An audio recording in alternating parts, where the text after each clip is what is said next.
અમારી પહેલી પ્રાયોરિટી હતી કે જે નિર્દોષ ખેડૂતો ભાજપના જુલમને કારણે, કડદા પાર્ટીના જુલમને કારણે જેલમાં છે, એ લોકોને પહેલાં જામીન કરાવવા. એની સાથે સાથે એ પ્રક્રિયા પણ ચાલુ છે. જે વિડીયો પોલીસ અત્યાચારના હતા એ અમે ભેગા કર્યા છે.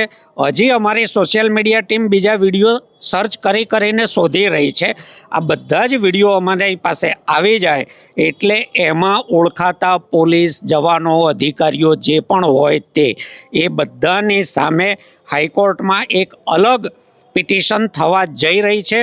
પિટિશન ડ્રાફ્ટ થઈ રહી છે, એવિડન્સ ઇન્સર્ટ કરાઈ રહ્યા છે અને આગામી થોડા દિવસોમાં ગુજરાતના ઇતિહાસમાં જેવી નહીં થઈ હોય એટલી મોટી સંખ્યામાં પોલીસની વિરુદ્ધ નામજોગ પુરાવા સાથેની ગુજરાત હાઈકોર્ટમાં અરજી થશે.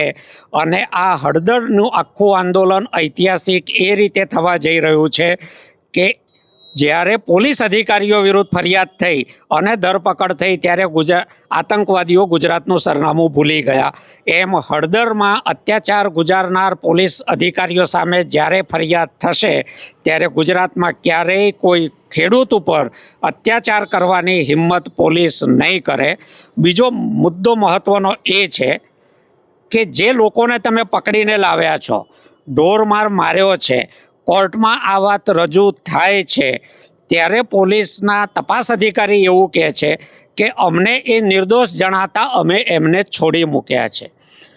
આપણા બંધારણમાં ક્યાંય પણ પોલીસને એ અધિકાર નથી આપવામાં આવ્યો કે ગુનેગાર છે કે નિર્દોષ છે એ પોલીસ સ્ટેશનમાં નક્કી કરી અને એના ઉપર ગુનો દાખલ કરે કે છોડી દે.